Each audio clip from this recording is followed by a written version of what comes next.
Hello students, starting with your today's topic that is features of controlling.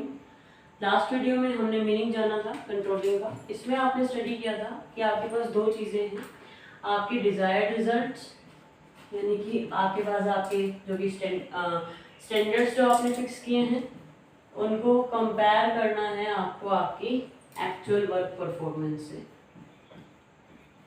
तो दो चीज़ें आपके पास है, आपके डिज़ायर्ड रिजल्ट यानी कि आपके स्टैंडर्ड रिजल्ट और आपके पास आपकी एक्चुअल वर्क परफॉर्मेंस। और कंट्रोलिंग का मीनिंग था कि आपको जो आपके डिज़ायर्ड रिजल्ट हैं उनको आपको क्लोजर लेकर के आना है आपके एक्चुअल रिजल्ट्स की। आज हम स्टार्ट करेंगे आपके फीचर्स क्या हैं। सबसे पहला फीचर आता है कंट्रोलिंग का। Controlling is a fundamental management function. यहाँ फंडामेंटल कहने का मतलब है कि आपका ये बहुत ही इंपॉर्टेंट फंक्शन है मैनेजमेंट का। चार फंक्शन आपने स्टडी किए हैं, प्लानिंग, ऑर्गेनाइजिंग, स्टाफिंग, आपका डायरेक्टिंग। वो चारों फंक्शंस बेकार हैं, यूजलेस हो जाएंगे अगर आप कंट्रोलिंग फंक्शन को परफॉर्म नहीं कर रहे हैं तो। क्योंकि कंट्रोलिंग का अल्टीमेटली पर्पस क्या है कि आपका जो भी डिज़ायर्ड रिजल्ट है, जो भी आपके स्टैंडर्डाइज रिजल्ट्स हैं वो आप इजीली अचीव कर सकें। और वो कब आप अचीव कर पाएंगे, जब आपके पास आपका कुछ कंट्रोलिंग पावर होगी, वहाँ पे परफॉर्मेंस को एवेलुएट करने का आपके पास कुछ ना कुछ मेजरमेंट रहेगा तभी। नेक्स्ट आता है आपके पास परवेसिव फंक्शन। परवेसिव आपने ये मैनेजमेंट में अच्छे से स्टडी किया है फर्स्ट यूनिट में।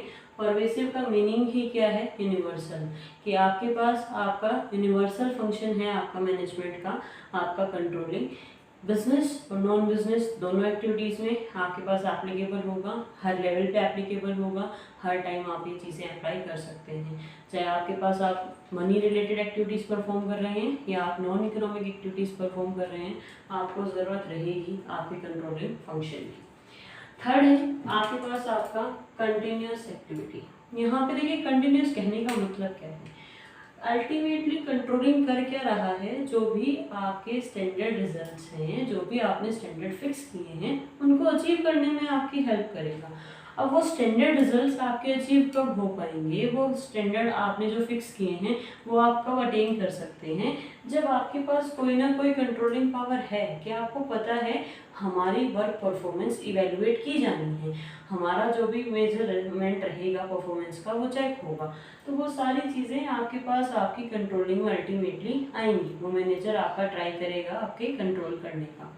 तो आपके पास वो कंटिन्यूस एक्टिविटी है, तो वो कंटिन्यूस एक्टिविटी कहने का मतलब क्या है कि आपके पास वो वन डे एक्टिविटी नहीं होगा, वो आपको चाहे आप काम करते वक्त या काम करने के बाद आप चीज़ों को मेजरमेंट कर रहे हैं या आप स्टडी करेंगे मेरे साथ, ये कंट्रोलिंग आप जो आपका वर्क परफॉर्मेंस है वो आप कब कब मेजर कर सकते हैं, एट द एंड और आपके पास या मिड में भी प्रोसेस के, तो वो आप सारी चीज़ें स्टडी करेंगे। तो आपका जो कंट्रोलिंग है वो अल्टीमेटली आपका कंटिन्यूस एक्टिविटी है, वो वन डे प्रोसेस नहीं है, वो आप अल्टीमेटली परफॉर्म कर रहे हैं बार बार आपका लगातार।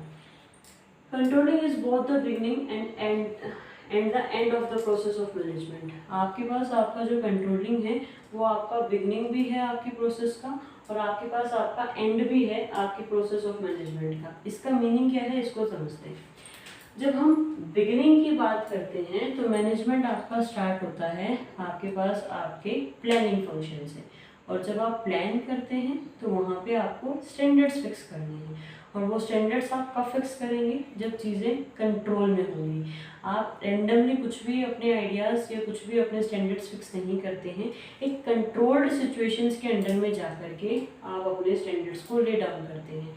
तो जब भी हम बात करेंगे controlling is both the beginning and the end of the process of management, तो वो बिगनिंग कब है, वो बिगनिंग तभी है जब आपके पास आपने वो जो अपने स्टैंडर्ड्स फिक्स किए हैं वो एक कंट्रोल्ड सिचुएशन में फिक्स किए हैं। And at the end of the process कहने का क्या मतलब है कि ये लास्ट फंक्शन हो जाता है। फर्स्ट फंक्शन प्लानिंग है, प्लानिंग होती है एक कंट्रोल्ड वे में, और लास्ट फंक्शन आपका कंट्रोलिंग है, यानी कि अल्टीमेटली आप कर क्या रहे हैं, एंड में तो आप चीज़ों को कंट्रोल करने की कोशिश कर ही रहे हैं। तो आपके पास आपका बिगिनिंग भी रहेगा और आपके पास आपका एंड भी रहेगा आपका प्रोसेस ऑफ मैनेजमेंट में। एंड लास्ट है controlling is related to results. आपका जो कंट्रोलिंग है वो डायरेक्टली रिजल्ट से रिलेट करता है।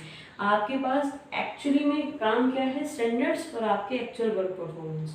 तो आपका एक्चुअल वर्क परफॉर्मेंस क्या आ रहा है वो सारी चीज़ें आपके कंट्रोल करेगा आपके पास आपका कंट्रोलिंग, वो अल्टीमेटली डायरेक्टली रिजल्ट से रिलेट करता है आपको। तो ये आपके 5 फीचर्स हैं आपके कंट्रोलिंग प्रोसेस की, कंट्रोलिंग फंक्शन की। इम्पोर्टेंट फंक्शन है, परवेसिव है, कंटिन्यूस आपको करना है और आपके बिगनिंग और एंड दोनों पे आपके एप्लीकेबल होगा, रिजल्ट से रिलेट करता है। अब स्टार्ट करते हैं आज आपका इम्पोर्टेंस ऑफ कंट्रोलिंग, कि क्यों इतना ज़रूरी है आपका इम्पोर्टेंस, क्यों इतनी इम्पोर्टेंस है आपकी कंट्रोलिंग की। इसको स्टार्ट करने से पहले मैं कुछ आपको बेसिक पॉइंट्स बताना चाहूँगी। देखिए, कंट्रोलिंग में 2 चीज़ें हैं। एक तरफ आपके पास है आपके डिजायर्ड रिजल्ट्स, जिनको आप कह सकते हैं कि आपके वो आपके स्टैंडर्ड रिजल्ट्स भी हैं।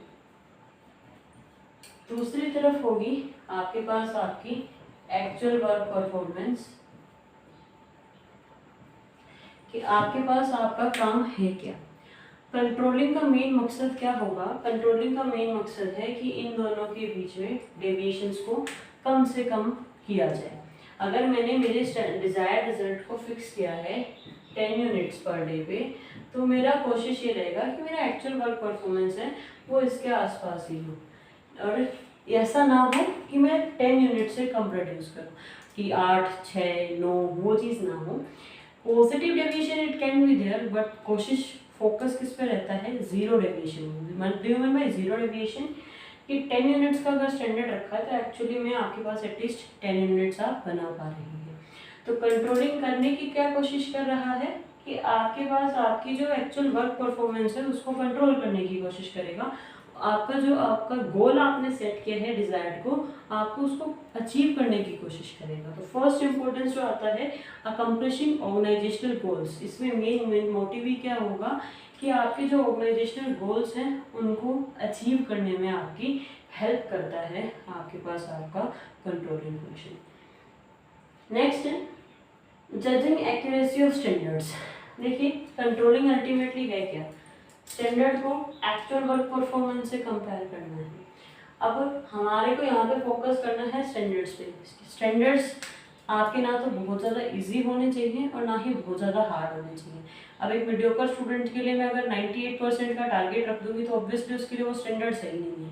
बट अगर मैं उसी 95% स्कोरर स्टूडेंट के लिए 50% का टारगेट रखूँगी तो वो भी बहुत उसके लिए फिजिबल है, ईजी है अचीव करना। तो हमें स्टैंडर्ड्स का ध्यान रखना है कि हमने फिक्स क्या किए हैं, ना तो बहुत ज़्यादा हाई आपको इस्टेब्लिश करना है, ना ही बहुत ज़्यादा लो आपको इस्टेब्लिश करना है। आपको एक रीजनेबल फिजिबल रेट पे आपके स्टैंडर्ड्स को ले डाउन करना है। तो वो वही चीज़ है। जजिंग एक्यूरेसी ऑफ स्टैंडर्ड्स कहने का मतलब ही क्या है कि आप अपने स्टैंडर्ड्स की एक्यूरेसी चेक कर रही हैं कि जो आपने स्टैंडर्ड्स ले डाउन किए हैं वो सही हैं भी या नहीं है। तो आपके पास अल्टीमेटली कंट्रोलिंग का क्या कोशिश कर रहा है, इसकी इंपॉर्टेंस कहाँ आ गई है कि आपके जो स्टैंडर्ड्स हैं उनको फिक्स करने में, उनको आपके पास इस्टेब्लिश करने में वो आपकी हेल्प करता है। आज के लिए यहाँ तक रखते हैं। नेक्स्ट जो आपके इंपॉर्टेंस के पॉइंट्स रहेंगे वो हम आपके स्टडी करेंगे नेक्स्ट वीडियोस में। तब तक के लिए आप इनको रिवाइज कीजिए। Until then stay home, stay safe, thank you.